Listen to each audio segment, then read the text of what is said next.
बोली। नमस्कार। मैं राकेश परमार।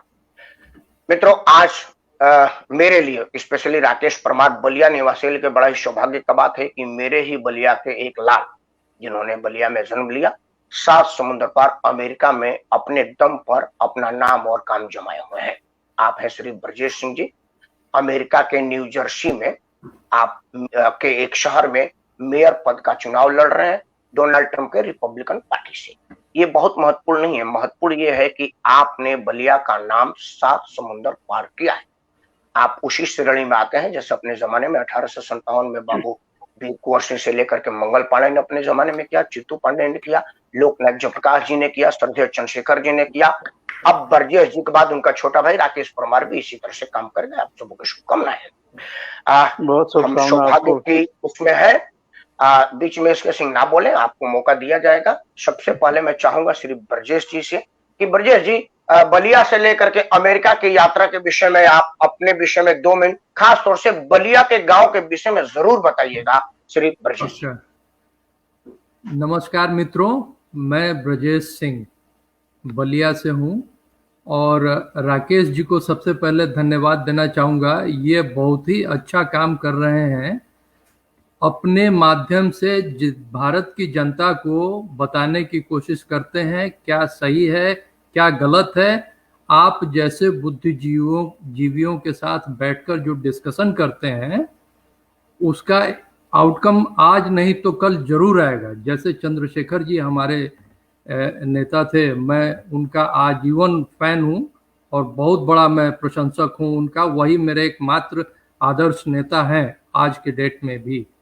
वो कभी भी अपना सपना छोड़े नहीं कि प्रधानमंत्री ही बनना है। अगर मंत्री बन गए होते तो उनको ऐसे ही सब आंडू पांडू मंत्री बना के इधर उधर घुमाते फिराते रहते। सब प्रधानमंत्री बने और जो काम उन्होंने 6 महीने में कर दिया वो आज तक कोई नहीं कर पाया है।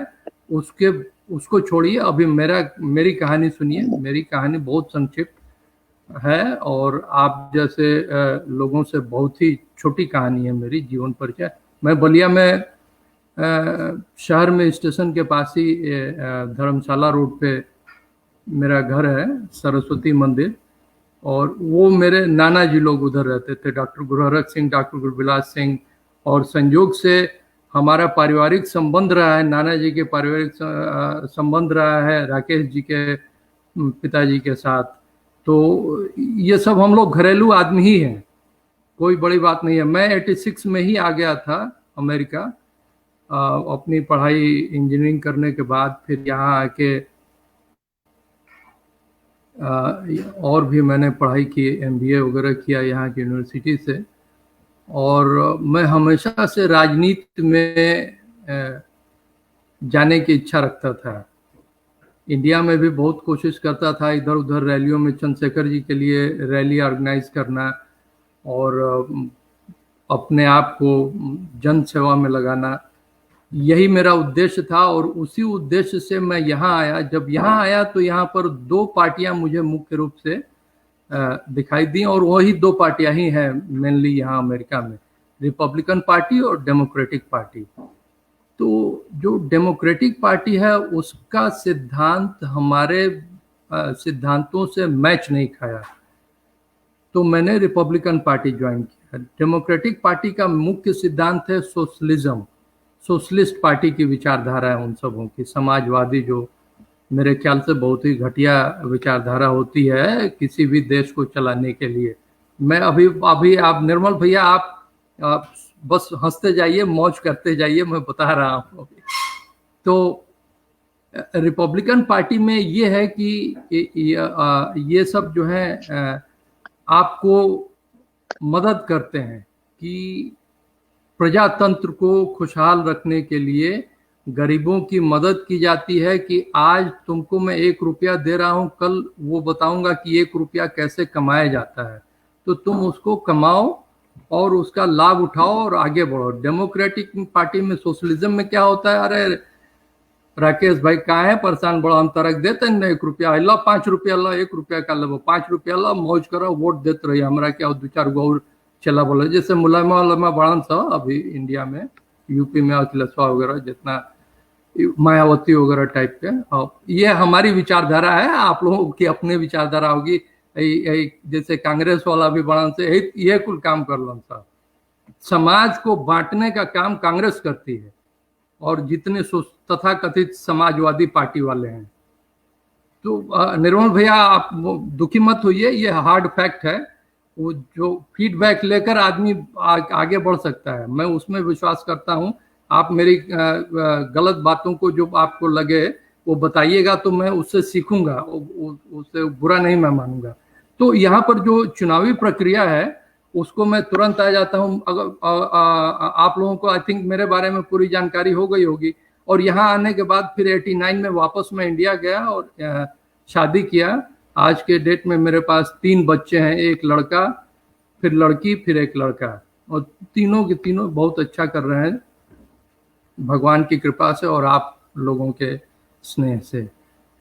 पिताजी अभी हैं, अभी कल आ रहे हैं इंडिया से, यहाँ पर न्यू जर्सी में आ जाएंगे, फिर अपना स्वास्थ्य चेकअप वगैरह करा के फिर वापस चले जाएंगे, फिर अगले साल आएंगे। तो वो हर साल आते जाते रहते हैं।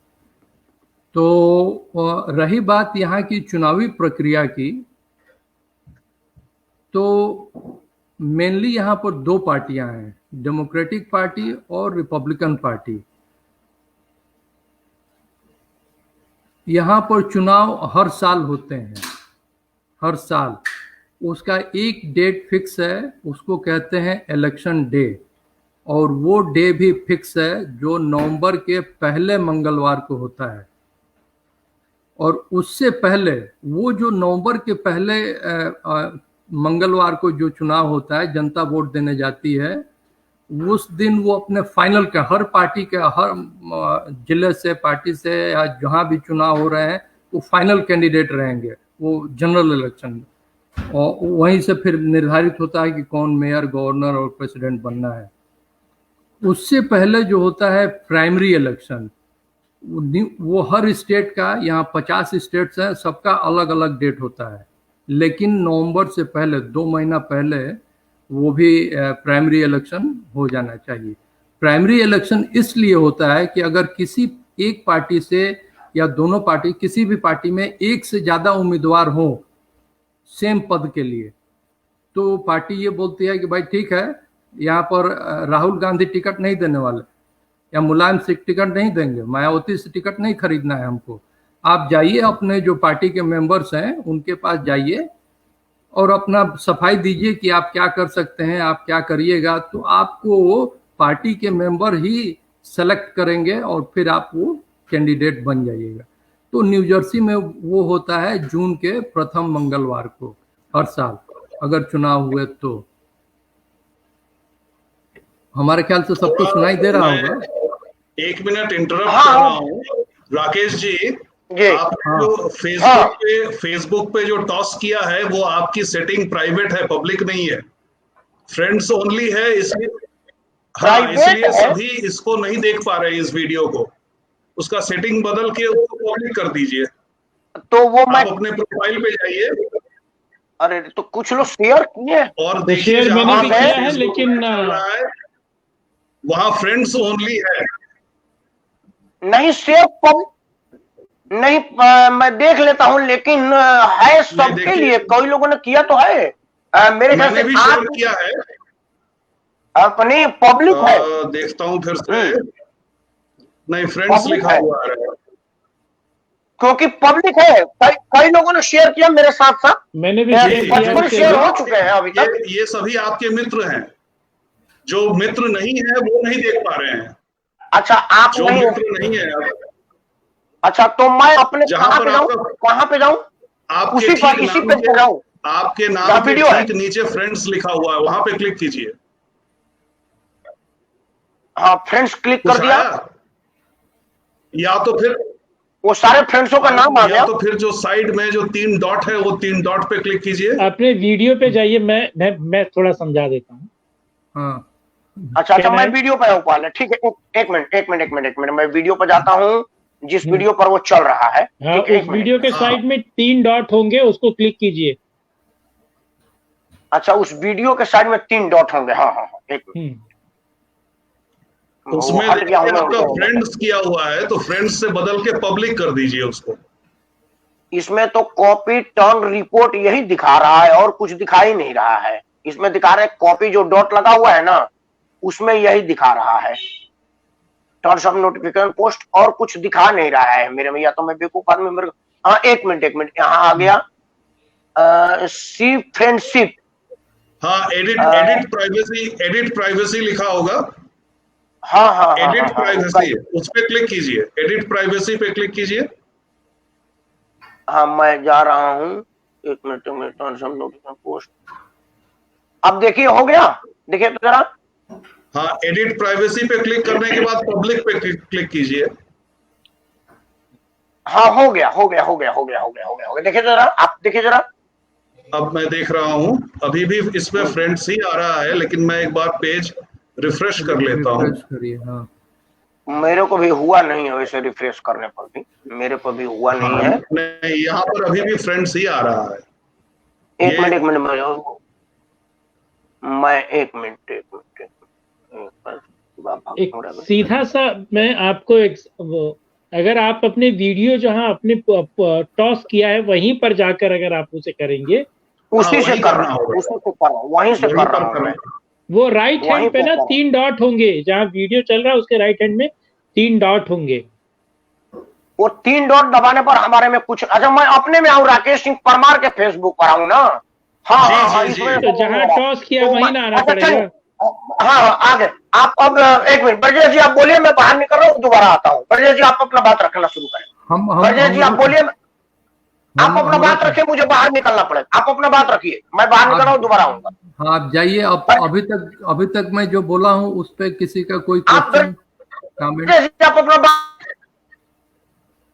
हाँ मैं बोल रहा हूँ। हाँ ठीक है। लेकिन मैं ब्रजेश जी आपसे ये पूछ रहा था, ठीक है, कि आप इलेक्शन तो फाइट कर रहे हैं, शुभकामना है, एक भारतवंशी भाई इलेक्शन फाइट कर रहा है, लेकिन not being a part of Republican and democratic party, आप मुझे ये बताएं कि वहाँ जैसे भारत में चलता है ना, अंडर करंट चल रहा है या लहर चल रही है, भारत के इलेक्शन में कहते हैं ना हम लोग, तो वहाँ क्या चल रहा है सर? देखिए, जहाँ तक लहर की बात है, यहाँ आदमी सेंटिमेंट पे बहुत ही नॉमिनल परसेंटेज है, सेंटिमेंट पे कोई वोट यहाँ देता नहीं। आपका एजेंडा, आपका प्लेटफॉर्म क्या है, आप कैसे यहाँ की जनता को, जो जनता की नीड है उसको, क्या प्लान है उसको इम्प्लीमेंट करने के लिए, उसकी स्ट्रेटेजी आप क्या बनाए हैं, उसको जनता देखेगी। ये नरेंद्र मोदी की लहर और राहुल गांधी की का कहर, ये सब कुछ काम नहीं आता है। नहीं, मेरा सवाल ये नहीं था। मेरा सवाल, मैं ये लहर ये भारत के लिए है, मैं ये जानना चाह रहा था वहां पर आपको क्या लग रहा है कि किस पार्टी की मेजोरिटी है, या कौन सी पार्टी सत्ता में आ सकती है? सीधा सा ये सवाल है। बहुत सिंपल आंसर मैं दूंगा। अभी जहाँ तक मेजॉरिटी की बात है, तो आ गया, पब्लिक हो गया। हाँ ठीक है, जी हो गया। हाँ मैं रघुवंश सिंह को देख रहा हूँ। तो यहाँ पर बहुत सिंपल है, जो व्हाइट हाउस, जो कैपिटल बिल्डिंग जिसको कैपिटल कहा जाता है, जैसे हमारा संसद है उसी तरह यहाँ कैपिटल है। तो कैपिटल में सीनेट 100 सीनेटर्स हैं, और उसके बाद कांग्रेस है। तो जो कांग्रेस है उसमें 435 कांग्रेसमैन हैं from all over United states. वो हमें पता है। मैं सीधा सा सवाल मेरा ये है, मैं बता रहा हूँ आप, मैं उसी पॉइंट पे आ रहा हूँ, आप घबराइए मत। थोड़ा डिटेल जानकारी मिल जाएगी तो आपको भी ज्यादा मजा आएगा और लोगों को बताने में। तो जो 435 जो कांग्रेस है सब, वो मेजॉरिटी में है डेमोक्रेटिक पार्टी, ठीक है, उनकी मेजॉरिटी है। और जो सीनेटर्स हैं, जो 100 सीनेटर्स हैं, उसमें जो है 52 सीनेटर्स उसमें रिपब्लिकन मेजॉरिटी में है।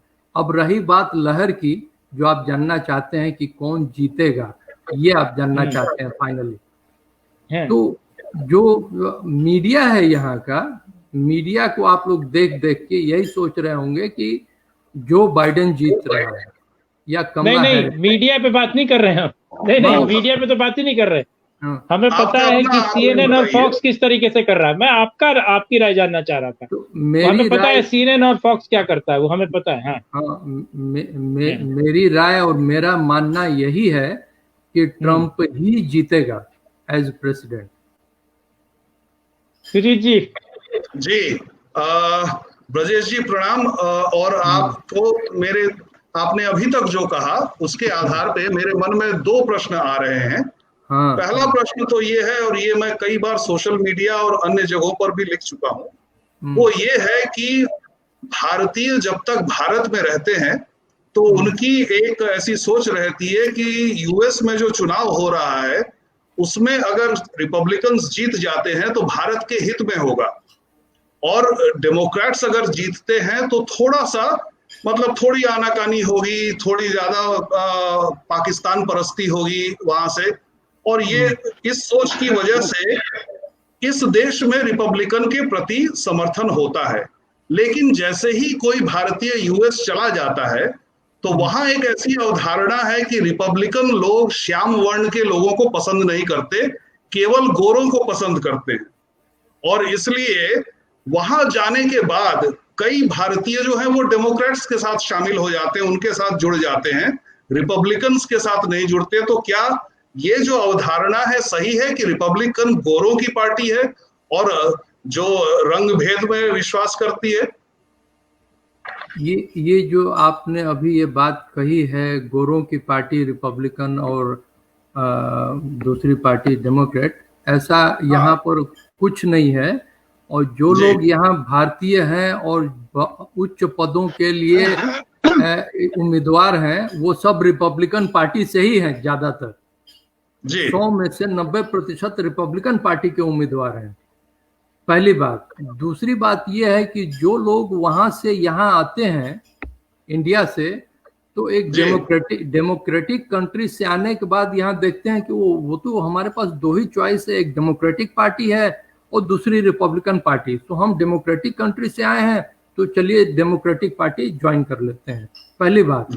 दूसरी बात यह है कि उसमें से 95% जनता जो भारत की आई है उसको फंडामेंटल डिफरेंस पता ही नहीं है कि रिपब्लिकन पार्टी और डेमोक्रेटिक पार्टी में डिफरेंस क्या है। यहाँ डेमोक्रेटिक पार्टी का मेंबर होने का मतलब ये नहीं है कि आप डेमोक्रेसी को सपोर्ट कर रहे हैं, क्योंकि उन लोगों को पता ही नहीं है। अब वही जैसे मैंने कहा था अभी कि मैं अभी राकेश जी को बोलूंगा, अरे 5 रुपया ला, बैठा अपन काम करो, डिस्टर्ब मत करे, कोनो काम केला की जरूरत नहीं है, वही में अब बहुत लोग खुश रहेला। तो ये काले जो हैं और जितने निकम्मे टाइप के हैं ज्यादा, वो डेमोक्रेटिक पार्टी के हैं। हमको कहने में खराब, आप सुनने में खराब लगेगा आपको, नहीं। तो जो लेफ्टिस्ट लिबरल हैं, वामपंथी शायद कहा जाता है, वो सब डेमोक्रेटिक पार्टी वाले हैं। और भारत से खास तौर से लोग जो आते हैं, हम लोग यहाँ हार्ड वर्क करते हैं, लेकिन हम लोगों को पता नहीं है डिफरेंस। ज्यादातर अवेयरनेस की कमी की वजह से वो लोग डेमोक्रेटिक पार्टी ज्वाइन किए हुए हैं और उसी को सपोर्ट करते हैं, जबकि ज्यादा से ज्यादा डैमेज भारत को डेमोक्रेटिक पार्टी के प्रेसिडेंट्स और गवर्नर ने किया है। बिल क्लिंटन ने। दूसरा प्रश्न जो मेरा था, दूसरा प्रश्न मेरा ये था, आपने जैसे कई बार कहा कि डेमोक्रेट्स लोग सोशलिस्ट होते हैं, और शायद इस बात को शायद निर्मल जी स्वीकार नहीं करते, तो आप बाद में उनके साथ भी विचारों का आदान प्रदान कर सकते हैं। लेकिन आप अमेरिका में रहते हुए थोड़ा मार्गदर्शन कीजिए हम भारतीयों को, क्योंकि हम जैसे पत्रकार जो हैं, जो इकोनॉमी पर भी लिखते हैं, आर्थिक अवस्था पर लिखते हैं, हम जगह जगह लोगों को बताने की कोशिश करते हैं, समझाने की कोशिश करते हैं कि समाजवाद जो है इससे अधिक गैर सामाजिक तो कुछ है ही नहीं। लेकिन भारतवासियों को ये समझाना बहुत मुश्किल है, तो आप थोड़ा मार्गदर्शन कीजिए कि भारतीयों को कैसे समझाया जाए कि समाजवाद कितना खतरनाक है। देखिए, समाजवाद उतना ही खतरनाक है जितना आपके आस्तीन में एक सांप बैठा हुआ है। ये बहुत सिंपल फंडा है समाजवाद। और मायावतीवाद, राहुलवाद और मुलायमवाद, ये सब साले चोट्टे हैं भारत में। Sorry for cursing at them, लेकिन बिसाइड छोड़िए, अभी देखिए भारत की जनता जो है ना, मेरे ख्याल से मुख्य समस्या ये है कि सारे लोग जो हैं किसी न किसी तरह से करप्शन के प्रेमी हो गए हैं। मतलब उनके पास कोई चॉइस नहीं है इस वजह से, या वो दे लव इट द करप्शन। बिना भ्रष्टाचार के पानी से कुल्ला किए हुए, बिना उसका पानी पिए हुए कुछ काम कर ही नहीं सकते हैं। तो इस वजह से अगर आप उन लोगों को कोई नया फार्मूला दीजिएगा तो वो फार्मूला उन लोगों को समझने में बहुत कठिनाई होगी। जैसे आपको श्रीधराचार्य का नियम गणित में आप पढ़े होंगे, वज्र गुणन की रीति, जो समीकरण सॉल्व करते थे तो कितना कठिन होता था, लेकिन हर समीकरण सॉल्व हो जाता था। बहुत लोगों में हो जाके भाग जाए सलाह हमरा निके करे के समीकरण वह हाल हो गया बा इंडिया में आजकल। अब मोदी जी जो है अपनी वो पूरे विश्व के जो सिस्टम, पूरे विश्व के सिस्टम को देखते हुए जो सिस्टम भारत में ला रहे हैं वो फिल्टर्ड सिस्टम है। वो ऐसा यूनिक सिस्टम है जो आज से 10 साल बाद 20 साल बाद जब लागू होगा तो जब उसका रिजल्ट आएगा तो हम नहीं, निर्मल भैया के जब का पोता जब बड़ा होगा 20 साल बाद वोट देने जाएगा तो वो बोलेगा अरे ये तो कितने बढ़िया, हम स्वर्गीय आनंद में हैं।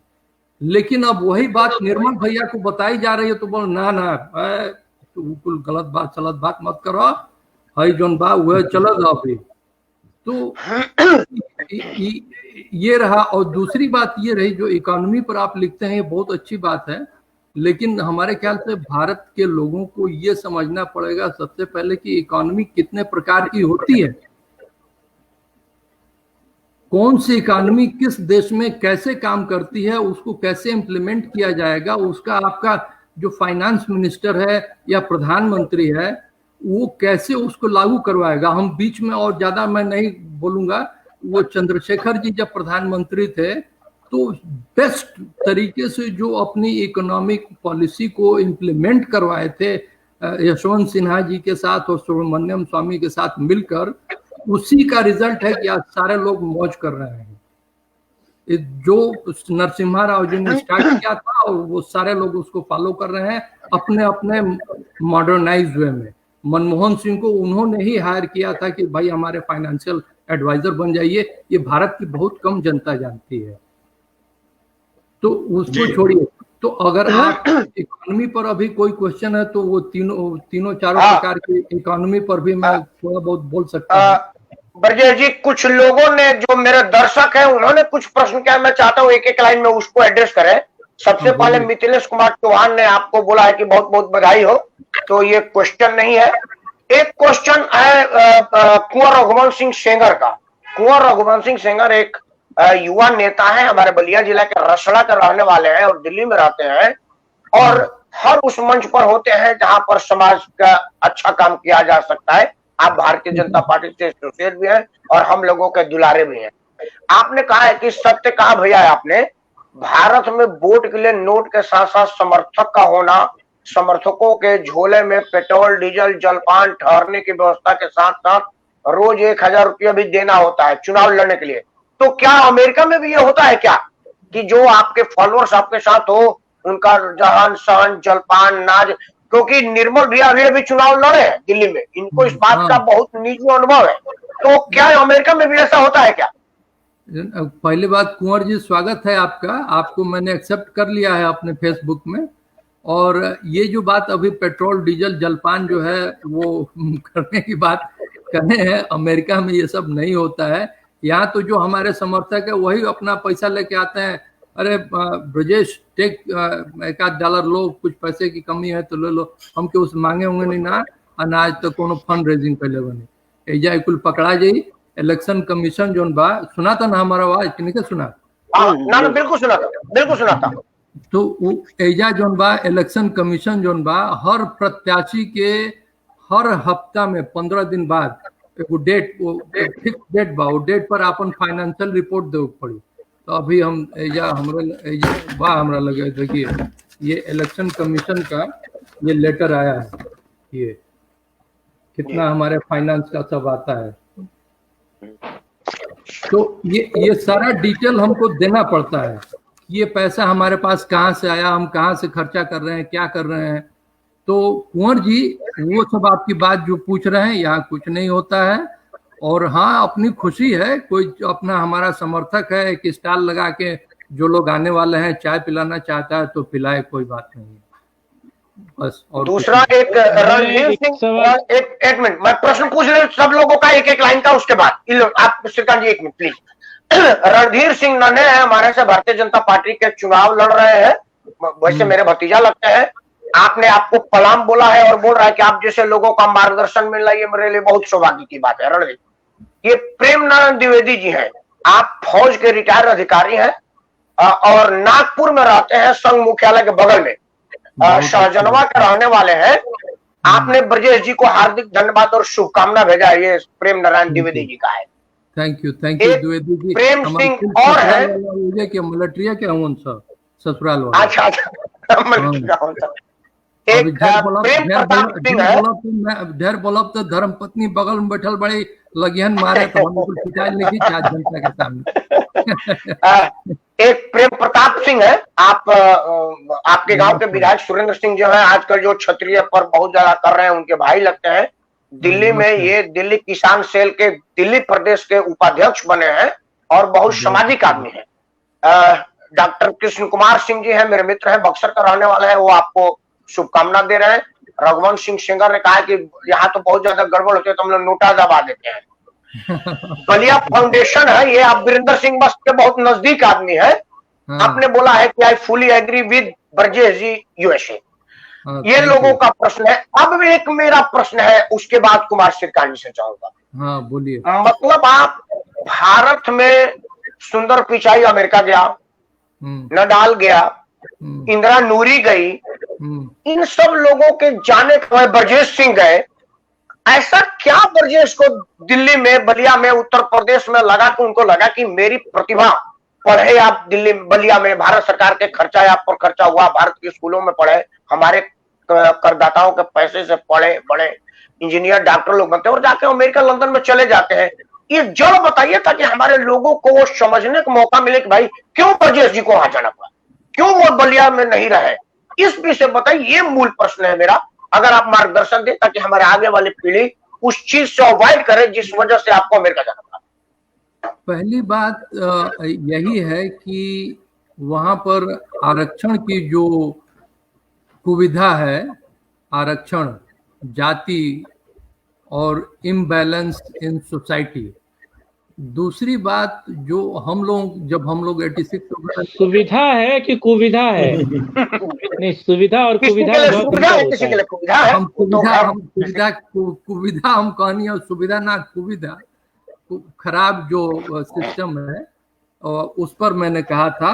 ये हिंदी का वर्ड गलत भी हो सकता है, लेकिन कु माने खराब, विधा माने वह सुविधा वाला विधा। तो दूसरी बात, जब हम लोग ग्रेजुएट हुए तो उस समय बहुत जॉब अपॉर्चुनिटी वगैरह बहुत कम हुआ करती थी, प्राइवेट फर्म भी उतने नहीं थे, सरकारी नौकरियां भी उतनी नहीं थी, और जो जानकारी होती थी, जो हम लोग इंजीनियरिंग में वहाँ पढ़े थे, यहाँ पे तो साला ITI के लेवल में पढ़ाया जाएगा, जो इतना बढ़िया है एजुकेशन सिस्टम का। तो एजुकेशन सिस्टम। किस साल गए थे? 86 की बात कर रहे हैं, 86। तो वो एक सेकंड रिकलेक्ट करना पड़ता है। तो और यहाँ पर आने के बाद आपका जो है सामाजिक विकास होता है, आर्थिक विकास होता है, शारीरिक विकास होता है, बौद्धिक विकास होता है, और इन सारे विकासों को साथ लेकर चलने में आदमी एकदम अपने आप को स्वर्ग में ही महसूस करता है। धरती पर अगर कहीं स्वर्ग है तो वो यही है, यही है, यही है, कश्मीर में नहीं है, क्योंकि कश्मीर में फारूक अब्दुल्ला जैसा डोमड़ा बैठा हुआ है। और उसके समर्थन में निर्मल भैया की पार्टी है जो भारत को अलग करना चाहती है। आई एम सॉरी निर्मल भैया, लेकिन ये कुल हार्ड फैक्ट है। तो अब बोलिए क्या यही एक प्रश्न था। और ये चूंकि भारत में पत्रकारिता करके हमें जरा समझने में दिक्कत आ रही थी वहां का सिस्टम। सन 2000-2001 में मैं दूरदर्शन का न्यूज रीडर हुआ करता था और उन दिनों जॉर्ज बुश जूनियर जो है उनका चुनाव चल रहा था और फ्लोरिडा में बात जाकर अटकी हुई थी।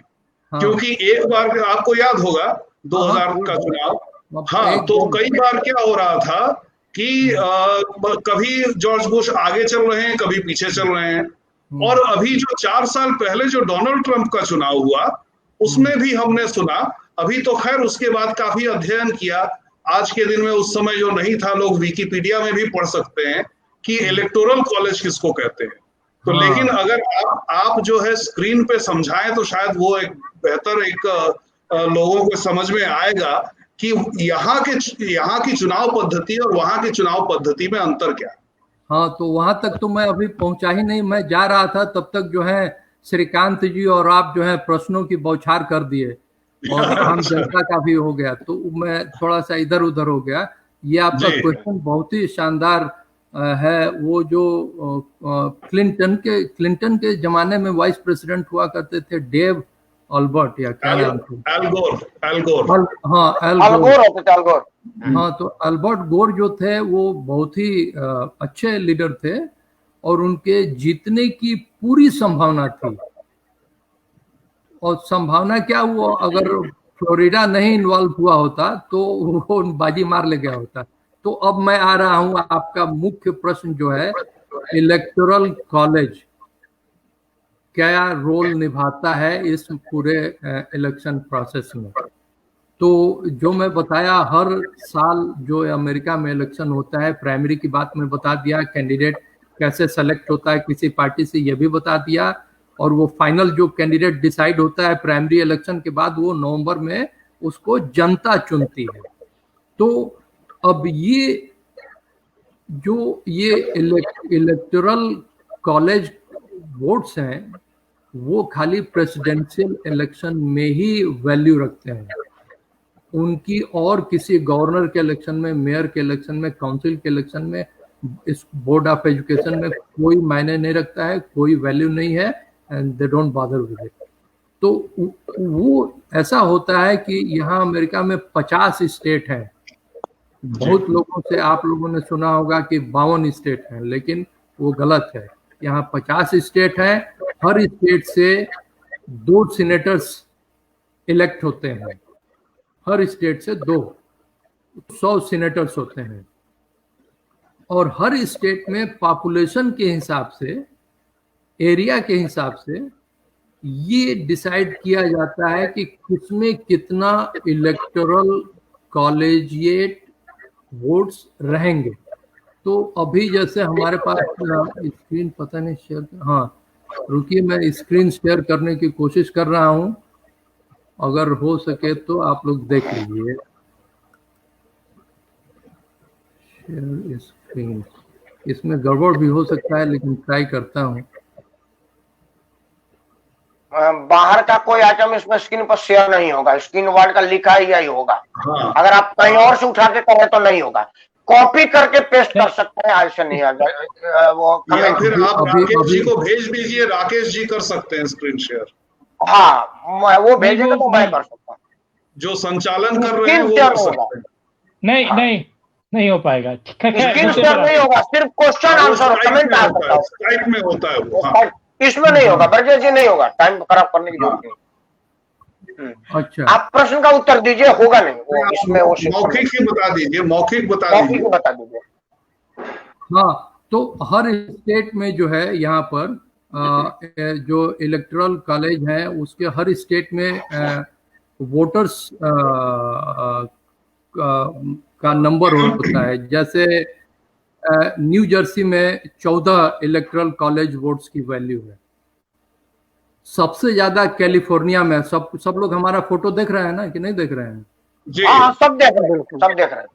हाँ, तो मैं स्क्रीन देख रहा हूँ, इसलिए आप लोगों को नहीं देख पा रहा हूँ। तो यहाँ पर जैसे कैलिफोर्निया में 55 है।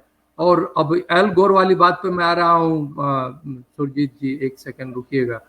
वो फ्लोरिडा में जो सीट्स हैं, कहा गया फ्लोरिडा में है 29 इलेक्टोरल कॉलेज वोट्स हैं, नंबर ऑफ वोट्स 29 हैं। तो अब और जॉर्ज बुश जूनियर उस समय जो है 10 या 12 इलेक्टोरल कॉलेज वोट से वो पीछे चल रहा था। तो अगर वो फ्लोरिडा जीत जाता, पॉपुलर वोट्स, ये जो आपको वो इलेक्टोरल कॉलेज वोट कैसे मिलते हैं कि जितने उसमें पॉपुलर वोट्स होते हैं, जो जनता वोट देती है, अगर आप जीत गए तो वो सारा 29 वोट आपके खाते में चला जाएगा। अच्छा, ऐसे हो, समझे आप? हर स्टेट का यही है। अगर मैं प्रेसिडेंट के लिए इलेक्शन लड़ रहा हूं, तो अगर न्यू जर्सी जीत गया तो न्यू जर्सी के पॉपुलर वोट जीतने के बाद यहाँ जो 14 वोटर्स हैं, वो 14 वोट हैं, वो हमारे खाते में गिर जाएगा। उसी तरह से अब उस समय जॉर्ज बुश का भाई जेब बुश जो था, फ्लोरिडा का गवर्नर था, तो उसने क्या किया हेरा फेरी में थोड़ा बहुत, कि जितने मैनुअल वोटिंग हुए थे, जैसे लोग बाहर रहते हैं और पोस्टल बैलेट जैसे होता है, हाँ पोस्टल बैलेट होता है, हाँ, और कुछ डिसेबल वगैरह लोग वहाँ लोकल जाके मैनुअल वोटिंग किए थे बैलेट पेपर पे, उन सबों में हेरा फेरी करके उसने बुश को जिता दिया। समझे आप? और उसको 2-3 महीना बाद रिजल्ट उसका डिक्लेयर हुआ था फाइनल, बहुत टाइम लगा था। तो उस वजह से प्रेसिडेंट बुश जो है जीत गया, क्योंकि 10-12 वोट से स्टार्ट कर रहा था। अब 29 वोट सीधा मिल गया तो वो उससे अपना निकाल ले गया।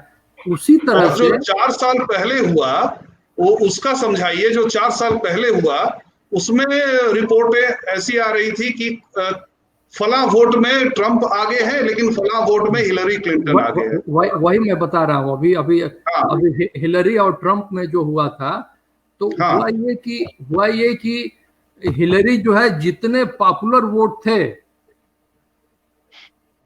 जैसे कैलिफोर्निया हुआ, न्यूयॉर्क हुआ, न्यू जर्सी हुआ, वहां का तो वो जीत गई। लेकिन बाकी जो छोटे, जहां कम, जहां पर किसान ज्यादा रहते हैं, यहाँ पर अमेरिका में जो व्हाइट्स हैं, जो गोरे हैं, मेजॉरिटी में अभी भी वो 55% है अभी, उसके बाद सारी जातियां हैं।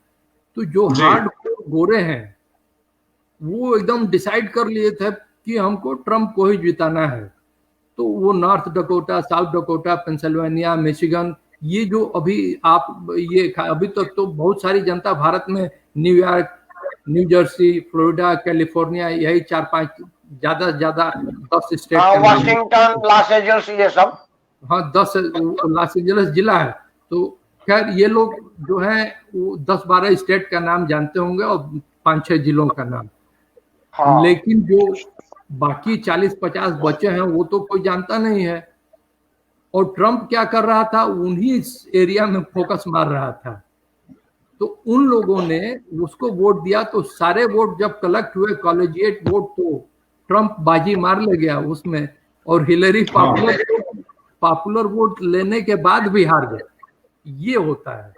तो इलेक्टोरल कॉलेज वोट जो होते हैं, दे आर वेरी इंपॉर्टेंट।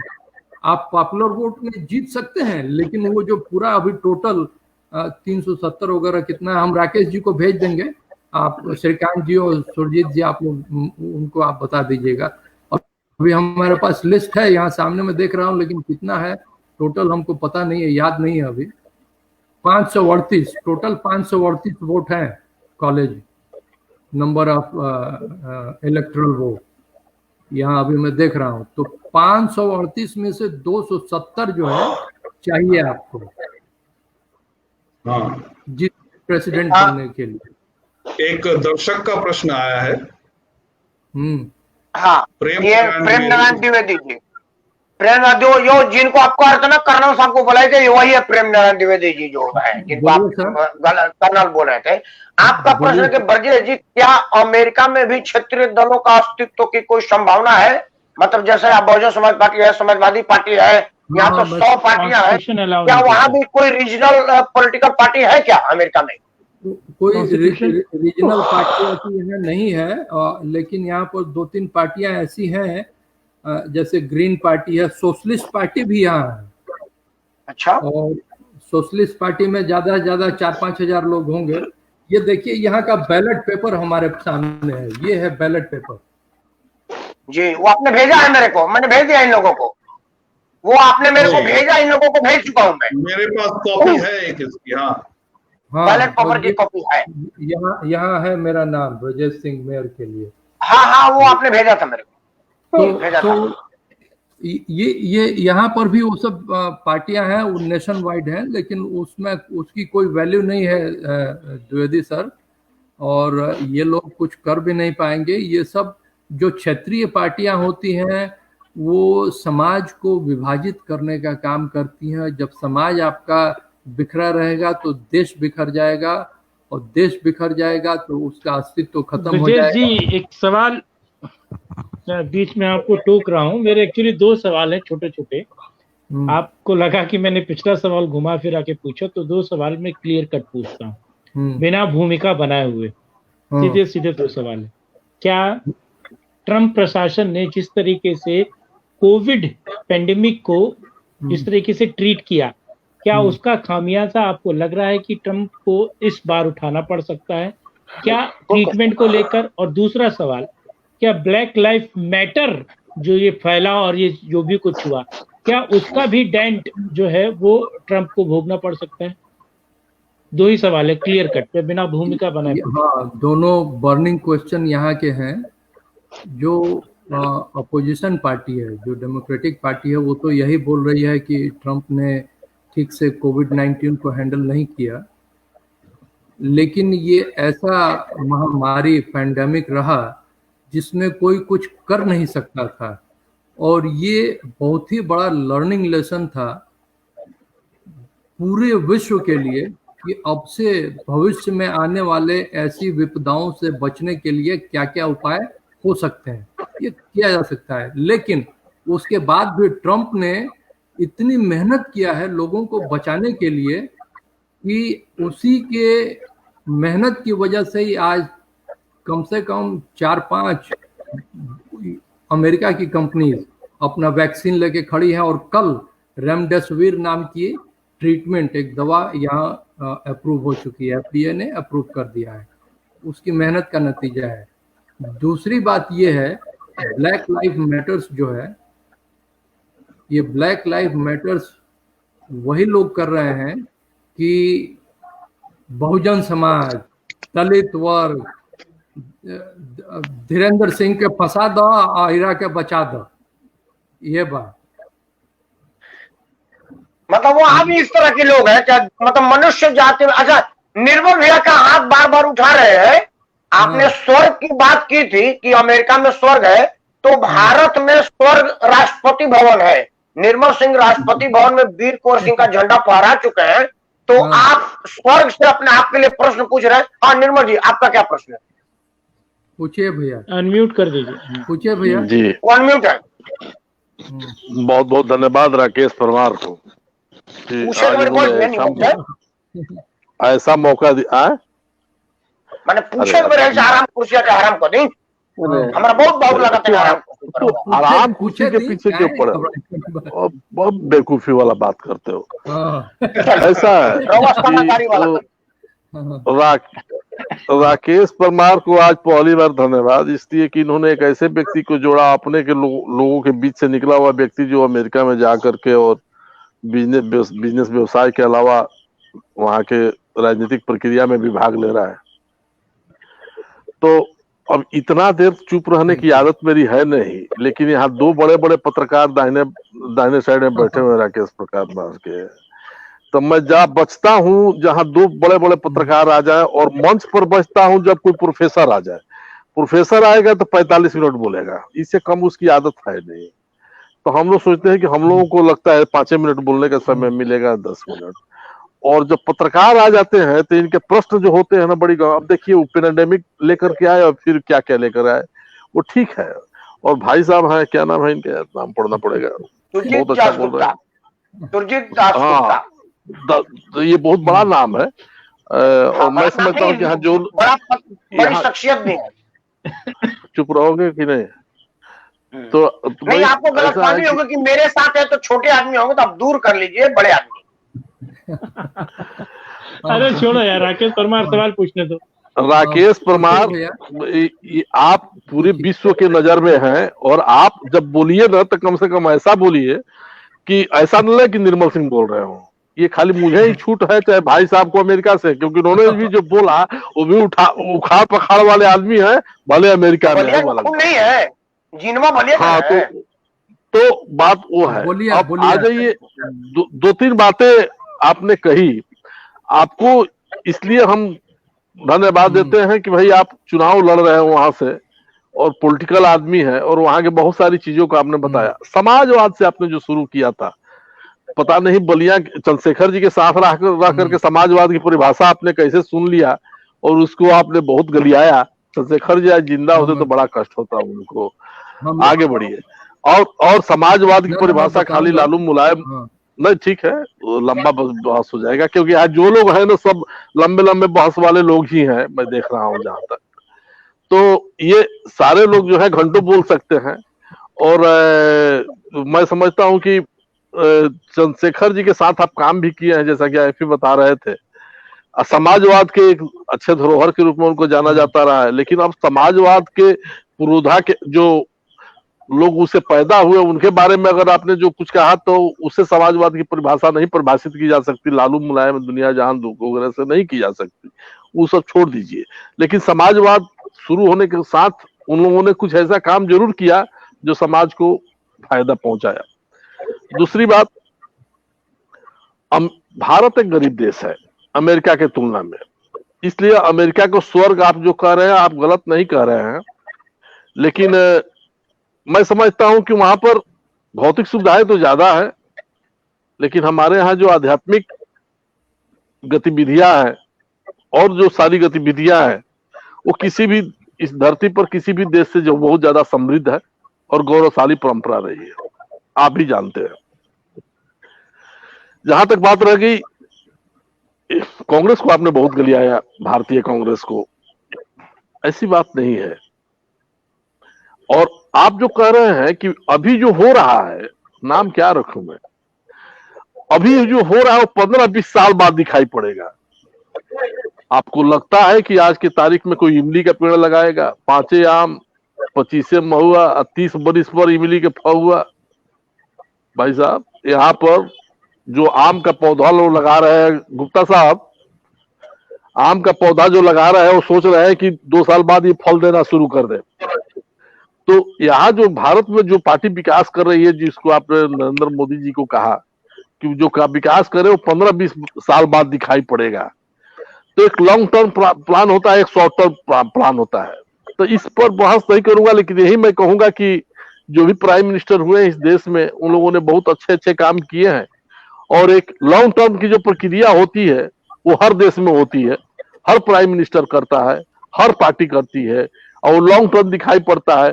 ठीक, आपको एक चीज याद दिलाऊं, छोटी सी बात समझा करके, मनमोहन सिंह से जब पूछा गया कि आप बोलते क्यों नहीं, कुछ बोलिए, तो मनमोहन सिंह ने कहा कि क्या बोलूं, जो कांग्रेस ने काम कर दिया है और जो शिलान्यास कर दिया है, माननीय मोदी जी को 5 साल तो फीता काटने में बीत जाएंगे, हुआ भी वही। तो ये सारी राजनीतिक बातें हैं, छोड़ दीजिए। वहां की चुनावी प्रक्रिया को जो आपने ज्ञान दिया, उसके लिए मैं कल किताब पढ़ूंगा, क्योंकि वास्तव में उतनी जानकारी नहीं है। यहाँ तो राज्यसभा का चुनाव में कैसे होता है, इसको यहाँ के लोगों को समझने में बहुत समय लग जाता है। तो ये कुछ प्रक्रिया जितनी टेढ़ी है आपकी अमेरिका की, उसके लिए मुझे कल पढ़ना पड़ेगा। उस पर मैं क्या बोलूं, क्योंकि गुप्ता साहब को, चाहे श्रीकांत भाई को, राकेश भाई को इसके बारे में अच्छी जानकारी है। मैं समझ रहा हूं कि वो लोग ठीक ठाक समझ ले रहे हैं, लेकिन बहुत ज्यादा चीज मैं उसको समझ नहीं पाया। ये सीनियर वोट और ये जूनियर वोट और ये और वो फलाना ढिमाका, ये जितना है ये समझने वाली बात है, लेकिन आपने हम लोगों को ज्ञान दिया, इसके लिए आपको हम धन्यवाद आपको बोलते हैं। और अमेरिका में झंडा बुलंद किए रहिए। और हमारे पास अमेरिका के बारे में कहने के लिए बहुत कुछ नहीं है, लेकिन गुप्ता जी ने एक बार कहा, एक जो प्रश्न पूछा था वहां पर डेमोक्रेटिक पार्टी और रिपब्लिकन पार्टी के बारे में, और आपने शायद रिपब्लिकन पार्टी ज्वाइन किया हुआ है, आप अपनी पार्टी का पक्ष मजबूती के साथ रख रहे हैं, बल्कि ये कहिए कि बलियाटी का अंदाज में भी आप रख रहे हैं। आपको कौन वोट देता है या कौन किस तरह से आप लोग वोट देते हैं उसके बारे में तो आपने बताया ही नहीं। खैर उसको तो अब पढ़ना पड़ेगा, या तो संक्षेप में आप समझा देंगे तो मुझे भी ज्ञान हो जाएगा। और प्रश्न है भैया कि आपको वोट कौन देता है? कुल लब्बो में, जैसे यहाँ निर्मल सिंह खड़े थे, जिस आदमी का इलेक्शन में नाम था, इलेक्शन कार्ड का, वो वोट देता है, तो कौन वोटर है? यही प्रश्न है भैया आपका कि वोट कैसे मिलता है आपको? हाँ यही है। वोट करेगा क्या? मेयर के लिए अलग वोटर होता है, गवर्नर के अलग वोटर होता है, प्रेसिडेंट के लिए अलग वोटर होता है? ये एक मिनट में प्रश्न।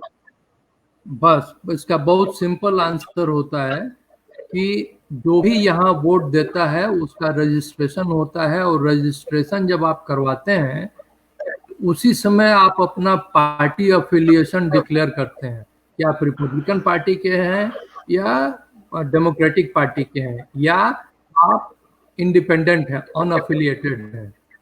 तो उसी समय, और जितने जैसे पिस्काटो में 55,000 लोग रहते हैं, उसमें से 34,495 रजिस्टर्ड वोटर हैं जो मुझे वोट देंगे, मतलब अपने मेयर का चुनाव करेंगे।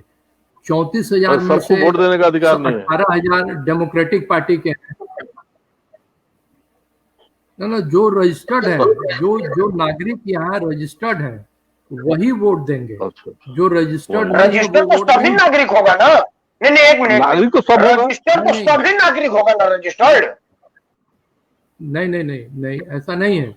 जो एक 18 साल के जब आप हो जाइएगा, जैसे मेरा बेटा पैदा हुआ, तो जब वो पैदा हुआ तो 18 साल का होगा, तो उसके पास एक फॉर्म स्कूल से मिलेगा, अपने से कहीं ऑनलाइन जाके वो फॉर्म देखेगा, उसको रजिस्टर करना पड़ेगा कि हम इस पार्टी से, हम इसके प्रशंसक हैं या न्यूट्रल रहेंगे, अनअफिलिएटेड रहेंगे। विदाउट एक मिनट, मैं 18 साल का हो गया, मेरा प्रश्न बनता, मेरा 18 साल हो गया, मैं इलेक्शन में फार्म भरा, जैसे यहाँ पर भी इलेक्शन कार्ड के लिए फार्म भरा जाता है, फोटो खिंचाया जाता है, आप वही कह रहे हैं, आप फार्म भरेंगे, तो मुझे उस वक्त कहना पड़ेगा कि मैं क्लिंटन को वोट दूंगा या डोनाल्ड ट्रंप को दूंगा? ये मतलब पार्टी रिपब्लिकन और बोलना पर डिक्लेयर करना पड़ेगा? नहीं, पार्टी सेलेक्ट करना पड़ेगा, उसको पार्टी सेलेक्ट करना पड़ेगा, और ये जरूरी नहीं है पार्टी मेंबर होना, ऑप्शनल है, ये जरूरी है, ऑप्शनल है, ये मैं बोला ना। चलिए, जरूरी है, आप अनअफिलिएटेड भी रह सकते हैं। नहीं, एक मिनट और, मान लीजिए कि मैं थोड़ा सा भारतीय परिप्रेक्ष्य में इसकी तुलना करके बताता हूं। जैसे मान लीजिए भारत में कोई एक चुनाव हो रहा है, किसी एक क्षेत्र में चुनाव, किसी शहर में चुनाव हो रहा है, और वहां आप भली भांति जानते होंगे कि आरएसएस के लोग, जो आरएसएस के स्वयं सेवक हैं, वो सर्वे कैसे करते हैं। वो क्या करते हैं कि जब चुनाव हो जाता है कि भाजपा जीत रही है या हार रही है, ये जानने के लिए पूरे मोहल्ले में उनके हिसाब से जो लोग भाजपा या संघ के समर्थक हैं, उनमें से सब निकल के वोट देने आए कि नहीं आए। अगर उसका प्रतिशत हाई होता है तो वो इस निष्कर्ष पे पहुंच जाते हैं कि भाजपा जीत रही है।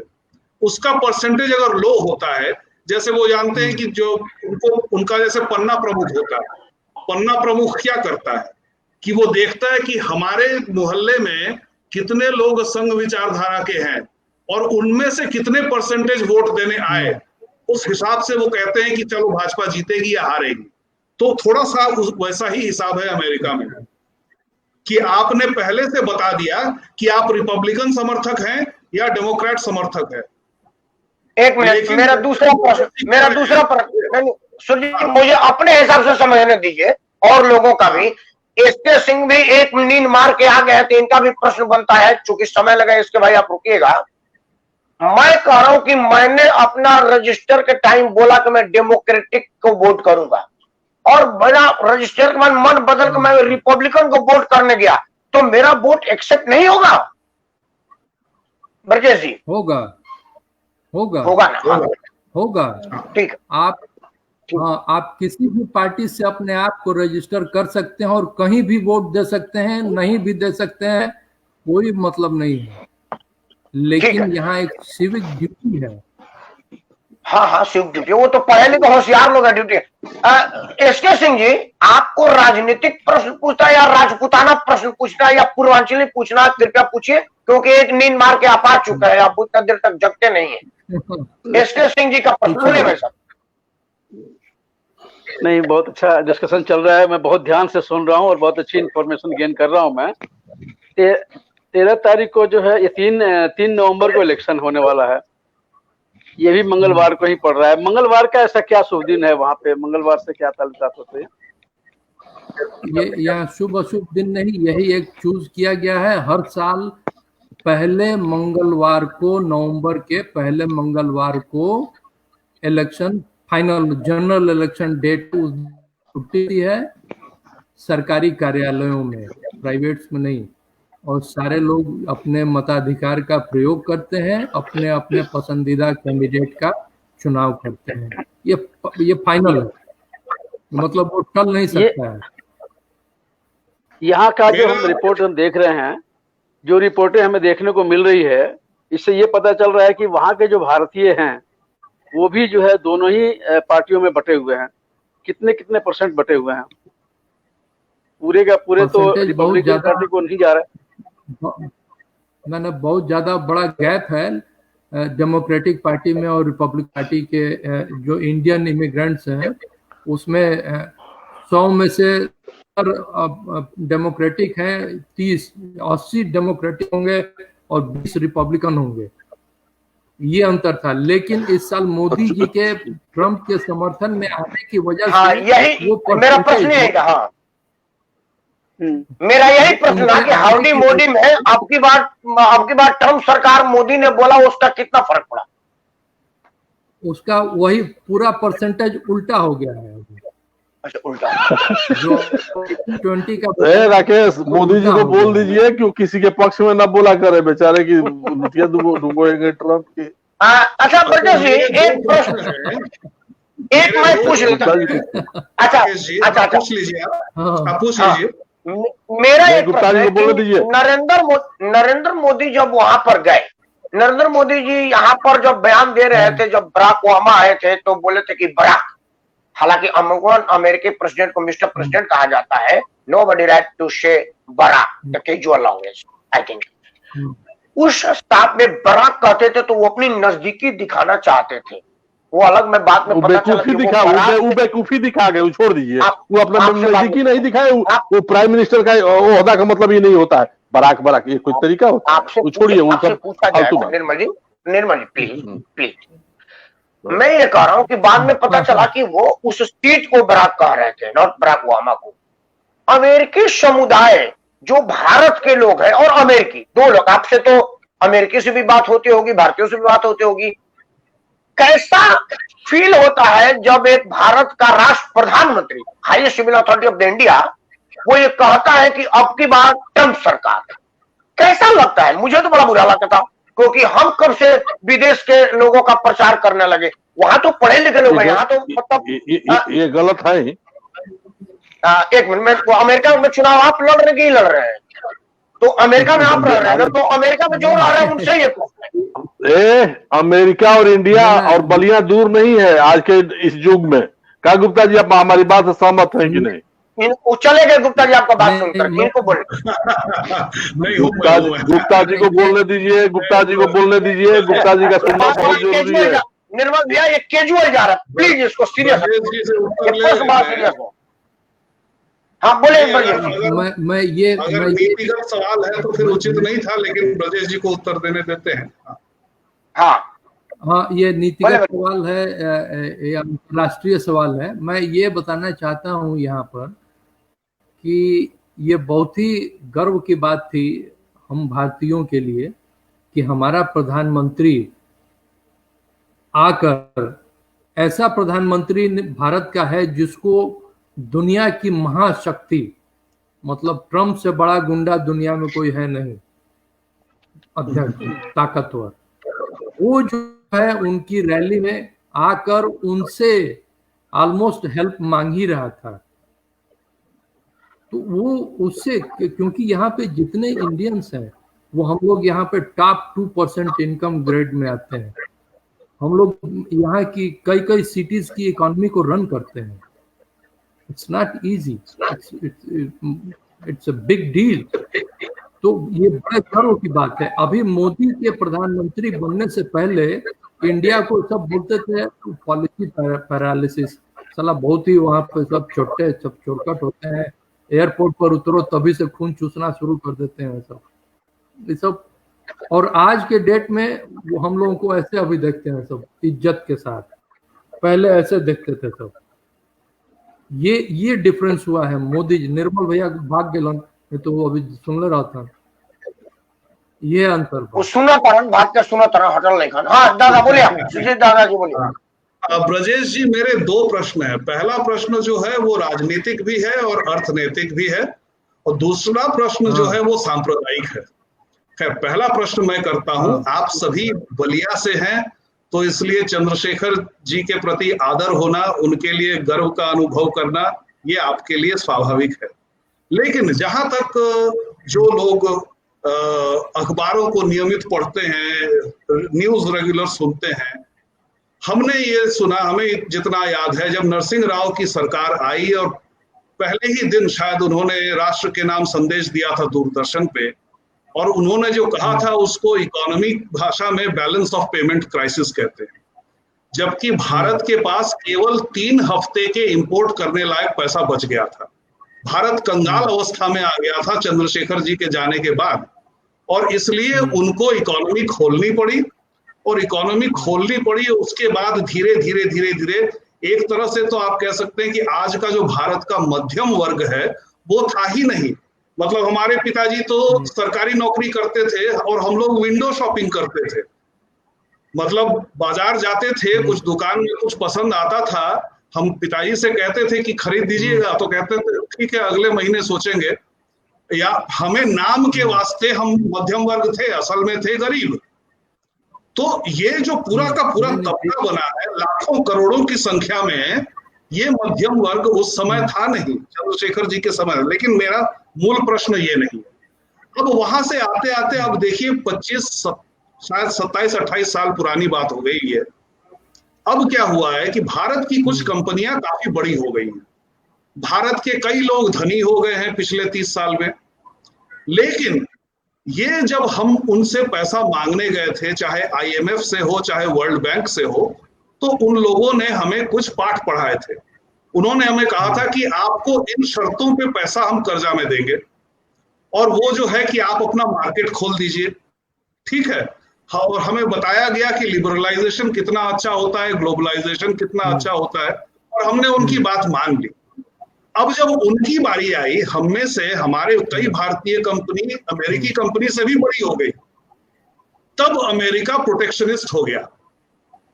और ट्रंप को भी बहुत बड़ा प्रोटेक्शनिस्ट माना जाता है कि जब वो अमेरिकी माल भारत में बेचे तब तो हम अपने बाजार खोल दें, लेकिन हम अगर भारतीय माल अमेरिका में बेचना चाहते हैं तो वो अपने माल पर सब्सिडी डाल के अमेरिकी माल को इतना सस्ता कर देते हैं कि हमारा माल कॉम्पिटिटिव नहीं रहता।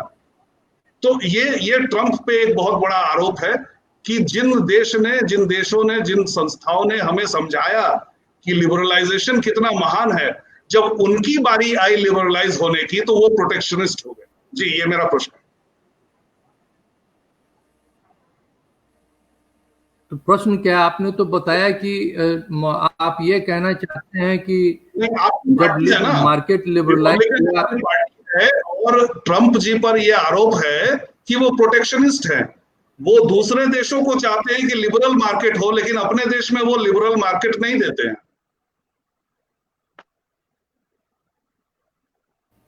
नहीं, ये जो आप क्वेश्चन कर रहे हैं ये बहुत ही सिंपल फंडा है। ये वर्ल्ड इकोनॉमी को रन करने के लिए लिबरलाइज होना जरूरी है इकोनॉमिक तौर पे। सोशल बिहेवियर में लिबरलाइज होना की बात नहीं हो रही है, क्योंकि मेरे ख्याल से liberalism is a mental disorder. तो दूसरी चीज ये है कि तो सोशल की बात नहीं कर रहा। जो इकोनॉमिक पॉइंट ऑफ व्यू से लिबरलाइज किया गया, उसमें ये किया गया कि अभी जो ट्रम्प ने जो अपना टैरिफ, आप टैरिफ की बात कर रहे हैं, जो टैरिफ इम्पोज किया हुआ है रेस्ट ऑफ द वर्ल्ड, वो सिंपल फंडा है। इससे पहले मोदी जी के आने से पहले कोई भी गवर्नमेंट थी, पूरे वर्ल्ड वाइड में बात कर रहा हूँ, खाली इंडिया की बात नहीं कर रहा हूँ, इंडिया से कैसे ट्रेडिंग होती थी मुझे जानकारी नहीं है, और पूरे वर्ल्ड से भी कैसे ट्रेडिंग होती थी हमको ज्यादा जानकारी नहीं है, क्योंकि हमारे ये डायरेक्ट सब्जेक्ट मैटर नहीं था। मैं टेलीकॉम इंडस्ट्री का हूँ और पॉलिटिक्स में भी हूँ, तो ये एमएलए का इलेक्शन एक बार लड़ा था और भी मेयर का, तो ये जो एमएलए और मेयर होते हैं ये इस लेवल में इन्वॉल्व नहीं होते। फिर भी जहां तक मेरी जानकारी है, मैं थोड़ा बहुत ये सब देखता रहता हूँ कि कैसे सिस्टम क्या रन कर रहा है, कैसे टैरिफ इम्पोज किया जा रहा है किसी कंट्री पे। तो जितनी भी कंट्रीज थी वो अमेरिका में अपना सामान तो बिना टैरिफ के सब लोग बेचते थे, आराम से मौज करते थे, जो भी है मौज कर रहे हैं, कोई टैक्स वैक्स देना नहीं है, और इसी वजह से अमेरिकन इकोनॉमी डूबती जा रही थी। अब जब ट्रम्प आया तो ट्रम्प ने देखा कि अरे इंडिया का सामान आ रहा है, कोई टैक्स दे नहीं रहा है, बहुत दे भी रहा है, वो बहुत नॉमिनल हो रहा है, और हम जा रहे हैं तो यही लोग जो है, जैसे हम यहाँ से जाते हैं इंडिया, पहले जाते थे तो एक टेप रिकॉर्डर लेके जाते थे तो 250% टैक्स लगता था उस पर, आपकी जानकारी के लिए मैं बता दूं। और इंडिया से वही टेप मैं लेकर आऊं तो ऐसे लेके सीधे घर आ जाऊं, कोई पूछने वाला नहीं है। तो ये असमानता जो थी उसको ट्रम्प ने देखा, ट्रम्प तो बिजनेस वो उसने खत्म किया। उसने कहा कि भाई ठीक है, अगर आप नहीं दे सकते हैं तो आप मुझसे कम टैक्स दीजिए, हमारे पास आ रहे हैं, आप अपना सामान बेच रहे हैं, आप टैक्स दीजिए, ले जाइए। तो ऑब्वियसली इंडिया का पहले तो जो क्वालिटी, जो सेम जो रेजर हम खरीद रहे हैं जिलेट ब्रांड का, वो जिलेट ब्रांड का जो इंडिया होगा वो खरीदें, और जो अमेरिका में रहेगा मेड इन यूएस वाला रहेगा, दोनों को कंपेयर करिएगा, दोनों की क्वालिटी में जमीन आसमान का अंतर रहेगा, क्योंकि and made by same company, लेकिन वो इंडियन क्वालिटी स्टैंडर्ड के हिसाब से बनाएंगे सब घटिया। तो जब घटिया माल आप बना के उसको इंटरनेशनल पटल पे ले आके बेचने की कोशिश करिएगा और वो कोई खरीदेगा नहीं, तो फिर आप दोष देना शुरू करिएगा, ब्लेम गेम, कि भाई हमारे माल को नहीं ले रहे हैं, आप अपना सस्ता माल दे रहे हैं। ये सब ब्लेम गेम है, पॉलिटिकल गेम जो है, अपने फेलियर को छुपाने के लिए ये सारे लोग ये गेम खेलते हैं। आज अपनी दूसरा प्रश्न जो है जी, मेरा अगला प्रश्न जो है, जैसा मैंने कहा था कि सांप्रदायिक है, तो जो भारतीय अमेरिका में जाते हैं और बहुत सफल होते हैं, चाहे राजनीतिक क्षेत्र में हो, बिजनेस में हो, साइंस एंड टेक्नोलॉजी में हो, हम बहुत गर्व का अनुभव करते हैं, और फिर यहाँ के मीडिया में भी बहुत बढ़ चढ़ के उसकी रिपोर्टिंग की जाती है, सुर्खियों में वो लोग आ जाते हैं। लेकिन अगर ऐसे चरित्रों, ऐसे पात्रों का हम अगर गहन अध्ययन करें जो भारत से गए और अमेरिका में सफल हुए, खासकर राजनीति में, तो हम देखते हैं कि असल में हो सकता है कि वो अभी भी, जैसे आपका नाम ब्रजेश सिंह है, वो भी कोई ऐसे सिंह होंगे, शर्मा होंगे, प्रसाद होंगे, द्विवेदी होंगे, लेकिन अंदर ही अंदर वो ईसाई बन गए हैं। क्यों? क्योंकि जिस प्रकार से भारत में आधिकारिक तौर पे सेकुलरिज्म है, अमेरिका में भी आधिकारिक तौर पे सेकुलरिज्म है, लेकिन भारत का चरित्र हिंदू है, भारत चारित्रिक तौर पे हिंदू है और अमेरिका चारित्रिक तौर पे ईसाई है। इसलिए वहां के समाज की तरफ से एक दबाव आता है कि आप सर्वमान्य तभी होंगे जब आप ईसाई होंगे। ऐसा कोई दबाव आपने अनुभव किया कि अगर आप चुनाव लड़ रहे हैं तो बतौर हिंदू आपके जीतने की संभावना कम है, अगर आप ईसाई होते तो जीतने की संभावना अधिक होती है आपकी? बहुत गुड क्वेश्चन। ये इस सोशल क्वेश्चन में आप सर्वथा 100% गलत हैं। यहाँ कोई ऐसा सोशल प्रेशर नहीं होता है जिसको लेकर आदमी, मैंने तो कभी अभी आज तक जब आप पूछे हैं तो अब सोचूंगा कि कभी कैसा मैं आई वेंट थ्रू ना, ऐसा कभी कुछ होता ही नहीं है। जो बॉबी जिंदल की बात आप कर रहे हैं, वो बॉबी जिंदल हाँ, वो जो बॉबी जिंदल है उस टाइप के बहुत सारे लोग होते हैं जो अपना नाम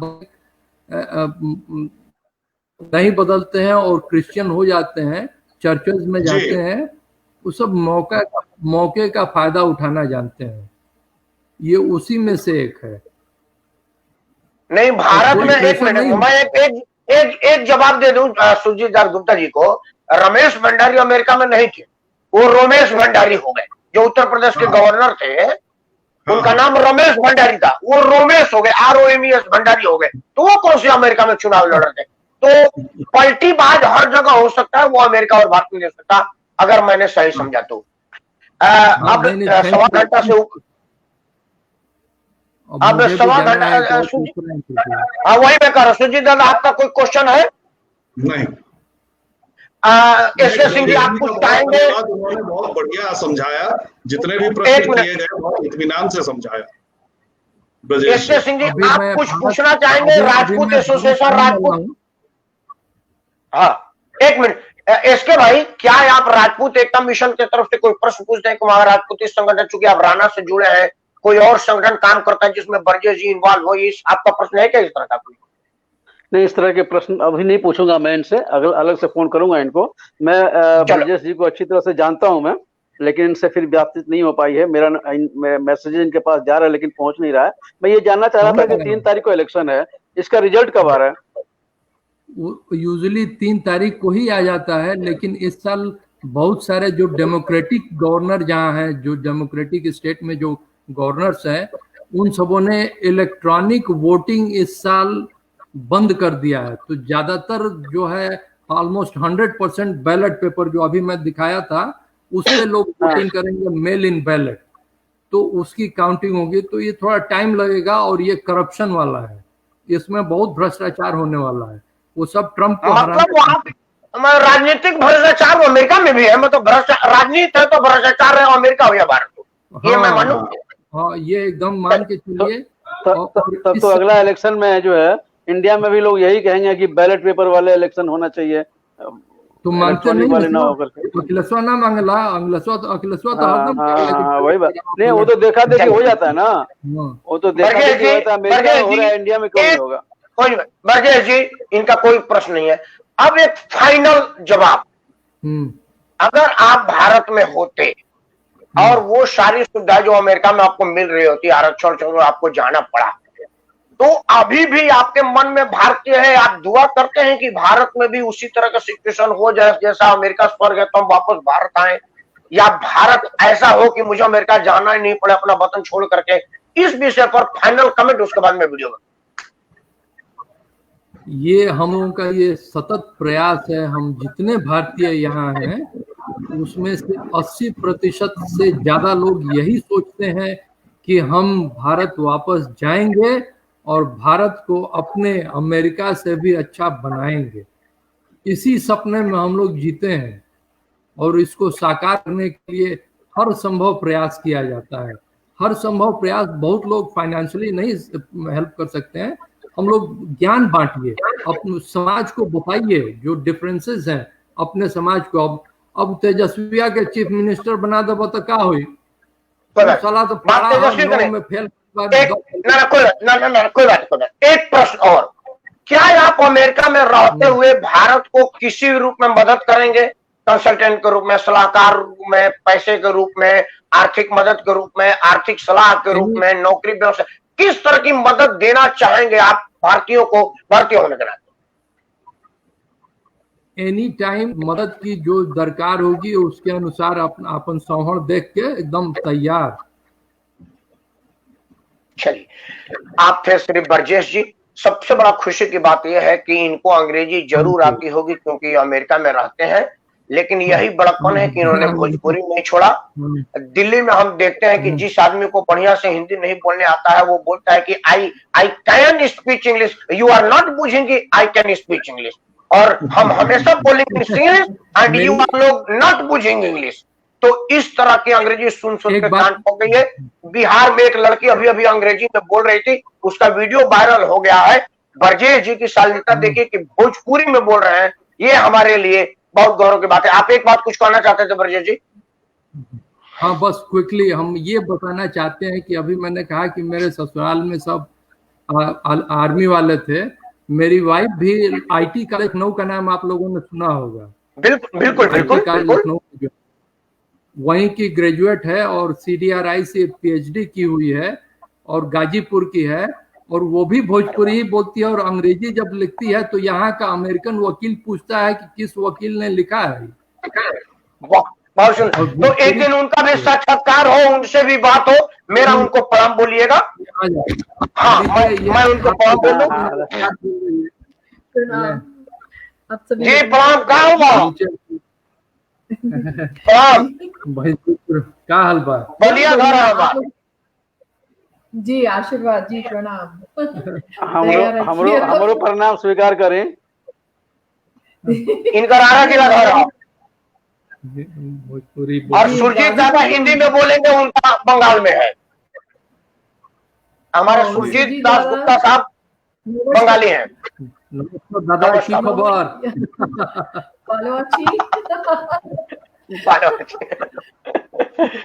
बिहार में रोटी बनी तो हमका भी बुझाला। अच्छा, इनको भोजपुरी बुझाला। वाह, बहुत बढ़िया, बहुत बढ़िया। चलिए, तो आप दोनों आदमी को देख करके श्रद्धा से मन गौरवमय हो गया। एक बार मैं पुनः आप दोनों पति पत्नी को भारत से हार्दिक शुभकामनाएं देता हूं कि आप बलिया का नाम रोशन करें, मेयर, गवर्नर के साथ प्रेसिडेंट बने, और हम सबको गौरवान्वित महसूस करें कि बलिया का वहां प्रेसिडेंट है। इन्हीं शब्दों, इन्हीं दुआओं के साथ मैं राकेश परमार आप तमाम लोगों को नमस्कार, धन्यवाद और शुभकामनाएं देता हूं। अगर आपको पसंद आए तो वीडियो लाइक और शेयर जरूर करिएगा। जय हिंद, जय Bharat. God bless America. Thank you.